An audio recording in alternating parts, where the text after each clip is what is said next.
ఊరవతలున్న బంగ్లాల ఏదో దుష్టశక్తి ఉందట. రాత్రిపూట గజ్జల సప్పుడు వినిపిస్తుందట. ఎవరో ఏడుస్తున్నట్లు నవ్వుతున్నట్లు అనిపిస్తుందట. అందుకే ఆ బిల్డింగుకు పోయేటందుకు అందరూ భయపడతారట.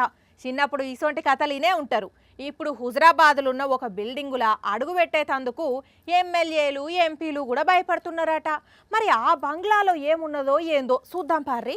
అబ్బా, అటుకొస్త నుంచి ఇటుకొస్తదాకా ఎంత బాగున్నది కదా బిల్డింగు. మంచి డిజైను, ఆకట్టుకునే రంగులు, ముంగట పార్కు చేసిన కార్లు. ఇదేందో ఎరికేనా? Huzurabad BRS camp office.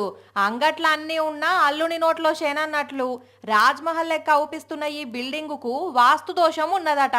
అందుకే అది వరకు హుజూరాబాద్ ఎమ్మెల్యేగా ఉన్న ఈటెల రాజేందర్ 2021లో జరిగిన ఉప ఎన్నికల ఓడిపోంగనే వాస్తుదోషం ఉన్నదని ఈ ఆఫీసును ఖాళీ చేసి వేరే బిల్డింగు కిరాయికి తీసుకున్నాడు.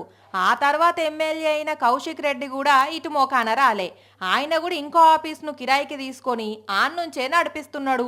ఇక ఇప్పుడు ఉన్నట్లుండి ఈ క్యాంపు కార్యాలయాన్ని ఇట్లా ఏడి కాడ పొక్కలు చేస్తున్నారు. అబ్బర కొడక, అంత మంచి బిల్డింగును ఎటు కాకుండా చేసిండ్లు కదా.